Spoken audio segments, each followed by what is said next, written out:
ఇంట్లో అందరికీ కూడా అవని కాఫీ ఇస్తుంది. ఇక వాళ్ళ మామయ్యకి కూడా "మామయ్య గారు కాఫీ తీసుకోండి" అని చెప్పి అవని అయితే వాళ్ళ మామయ్యకి కాఫీ ఇస్తుంది. దాంతో వాళ్ళ మామయ్య కోపంతో రగిలిపోతూ "ఏంటి ఇప్పుడు నేను ఈ కాఫీ తాగాలా? కషాయం తాగాలా?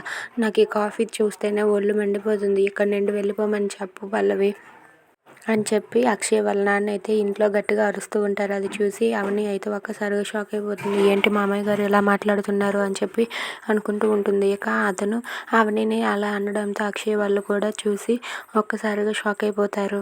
ఇక అందరికీ కాఫీ ఇచ్చేసాక అవని వాళ్ళైతే అక్షయ్ అలాగే వాళ్ళ నాన్న అయితే ఆఫీస్కి వెళ్తూ ఉంటారు. ఇక వాళ్ళు ఆఫీస్కి వెళ్తున్నారని చెప్పి అవని అయితే ఎప్పటిలాగానే రోజులాగానే తనైతే కార్కి ఎదురు రావడం కోసం అని చెప్పి వెళ్తుంది. ఇక అవని ఎదురు రావడంతో వాళ్ళ మామయ్య అది చూసి ఇప్పుడు ఎలాగైనా సరే నీకు సరైన బుద్ధి చెప్పాలి అని చెప్పి పల్లవి పల్లవి అంటూ గట్టిగా అరుస్తూ ఉంటారు. దాంతో పల్లవి వచ్చి ఏంటి మామయ్య గారు చెప్పండి అని చెప్పి అంటూ ఉంటుంది.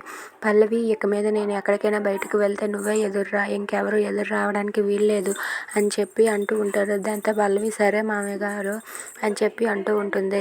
అది విని అవని అయితే ఒక్కసారిగా షాక్ అయిపోతుంది. ఎందుకు మామయ్య గారు ఇలా ప్రవర్తిస్తున్నారు, అసలు ఏం జరిగింది అని ఇంతలా బిహేవ్ చేస్తున్నారు మామయ్య గారు అని చెప్పి అవని భయపడుతూ కంగారు పడుతూ ఉంటుంది. If you like this video please subscribe.